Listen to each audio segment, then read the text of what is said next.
Reserving the right to object.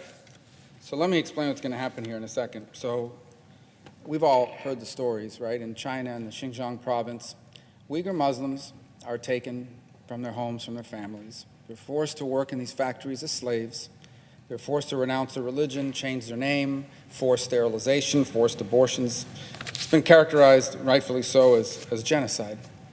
So I filed a bill, bipartisan support, and this bill says that any product that's made in a factory in that part of China, it has a presumption that it's made by slaves.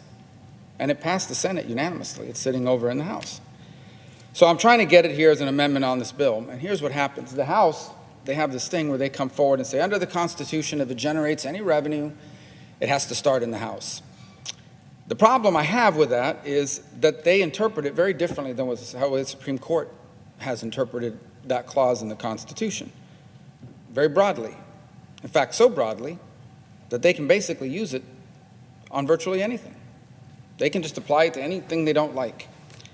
And so this is really not about revenue generating. The CBO said it's insignificant, really. This is about the fact that they don't want this bill to pass over in the House. And I understand why. Listen, there's some big companies out there, some very big companies. We know that for a time, Apple and Nike, a lot of big companies are pushing against it. They're not going to admit it. Who's going to go out and lobbying in favor of slave labor? But this is their bottom line. They make a lot of money by making stuff by people that aren't paid to make it. And they're lobbying against this thing. And I'm sure they've got rationale for it that they've given people. The bottom line is the House doesn't want to pass this, or at least some people over there don't. And the reason why I know that is because we passed it here unanimously. We sent it over there.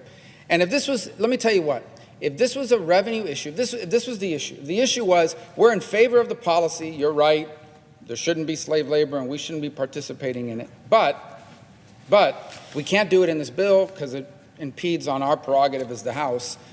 If that was really their position, it'd be very simple.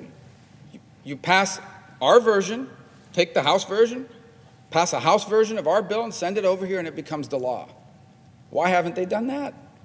Let it originate over there and send it here. They haven't offered to do that. They don't. You know why they haven't done it? Because they're not for this. They're not for it. And they wield this blue slip thing to mean whatever they want it to mean.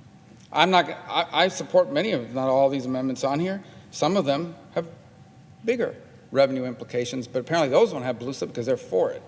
The blue slip cannot mean it applies when I'm for it applies when I'm not for the policy, and it doesn't apply when I'm for it.